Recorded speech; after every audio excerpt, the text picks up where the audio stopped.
I feel I was lied to. The information that was given to me, it didn't prepare me with what was about to happen or afterwards. I went along to my 13-week scan and it went well. The baby was healthy. I started to feel at ease because I'd had a miscarriage before now. But now I was getting out of the danger period and was going into my second trimester. But 3 days after my scan, me and my partner had an argument, another one, and he pushed me on the floor and I felt really, really hard. I found myself back at the hospital. I was scared and worried about the baby. I got taken up to early pregnancy and they did tests and another scan, but the baby was doing fine, which I was really relieved about. And after this, it was my choice to separate, but the breakup didn't go well. And I started receiving these really nasty texts saying I would get run over.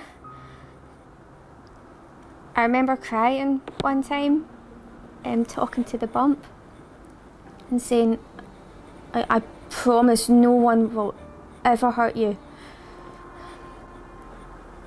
I mean, I was so unwell and not able to sleep, and everything was going round and round in my head, and I must have been awake for 5 days and was just I was really on the edge of a breakdown. I'd had enough. Just, wishing I was dead. And my mum said that the only way I would ever be free from him was as if I was to have an abortion. So the next day I went along to the doctors and I told her I was wanting to have an abortion. I was now 16 weeks gone and she got me an appointment for the clinic for the following week. And I just felt like I was living in my very own nightmare. But this was real life and it was mine. I went along to the clinic on the Friday. The nurses explained what would happen. I'll have 2 appointments. The first one was only to take the first pill, and then the second appointment was for more pills and for the abortion. I would experience some light cramps and bleeding, but the nurses would be there with me. The next few days were they were just a blur. I didn't sleep well, only 2 hours per night. On the Tuesday, I went off to my first appointment alone.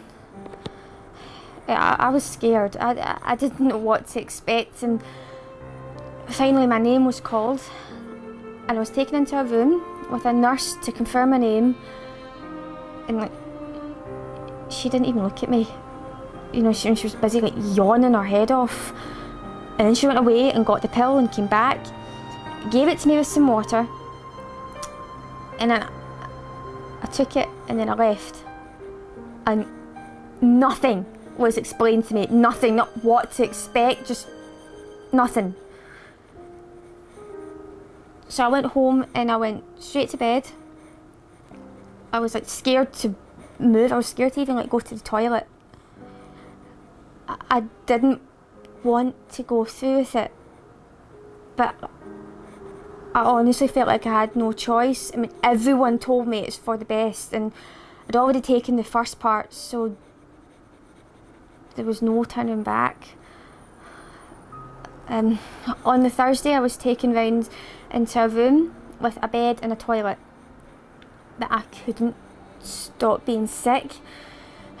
The nurse came in and gave me tablets to dissolve in my mouth, and I kept being sick anytime it came anywhere near my mouth. About 2 hours later, still nothing had happened apart from being constantly sick. It was about early afternoon that I started to experience some light cramps, and then it became really worse and worse. I had to crawl to the bathroom. Eventually I managed to get back on the bed, which I was like bent over, and that's when I realised I was having contractions. The pain was unreal. Like, I was sweaty but still shaking with cold, and I managed to reach the buzzer for a nurse, and she came in and looked, and I asked for like a blanket, and she said, laying there ain't going to help. And she came back with a blanket, which she then threw in the bed, and then she walked out. And I couldn't stop crying, which made me even more sick. I prayed to God and kept saying the Lord's Prayer over and over in my head. And eventually my water broke and I started to bleed really heavily. The pain was so bad I buzzed the nurse and I had to ask for a painkiller.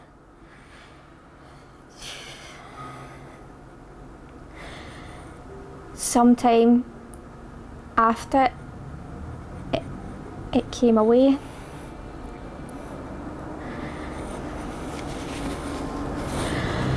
I buzzed the nurse who came in to check, but I couldn't move till the rest came away. And it was the most horrendous feeling ever, but all the pain had stopped. Eventually it was over with and I managed to get cleaned up and lay down in the bed. It must have been about 3:30. I fell asleep and the nurse woke me up around 4:15 saying that I could go home. Right, I could hardly walk. I was shaky on my feet and I felt dizzy and I was getting kicked out. Like, I went to the bathroom to get ready, and by the time I'd come back, the bed was stripped and remade. And then I was told if I had any problems, I was to contact NHS 24, and like, that was that. I got home and I went straight to bed. And I was left alone by my family. I woke back up around 11 p.m. with this like feeling of like emptiness.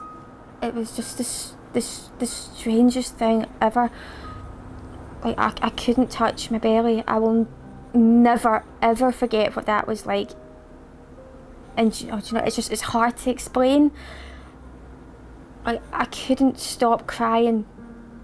Like, what have I done? I just wished I was dead. You know, in the days afterwards, I really wished I was dead. I wanted to die. You know, I took pills. I drove over the Erskine Bridge many times, drove at high speeds because I honestly couldn't care if I died.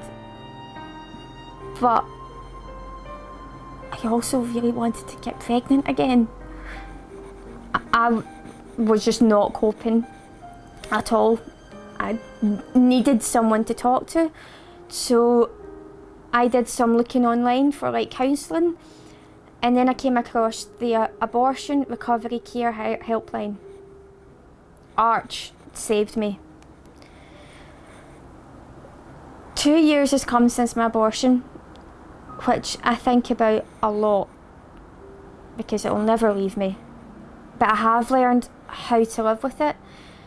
Like, anniversaries, I felt like I was reliving it.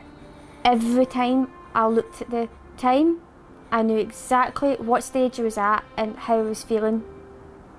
It was like watching a movie in my head. I wish the clinics knew that we are not just another statistic. If I had the chance to actually sit down and talk to someone, like a counsellor beforehand, I know 100% I wouldn't have gone through with it. You know, because we're rushed through that process. And before we know it, it's too late. Well, they make us feel that way. You know, they don't take into account that your hormones are already going crazy, like along with the stress of, you know, what else is going on in your lives at that time. they should take time to sit with people instead of rushing them. It's been the biggest mistake of my life. I wish I could turn back time, but we can't. So I would tell other women what I went through and what I have to live with each day. Because abortion is not solving your problems, it's making them worse.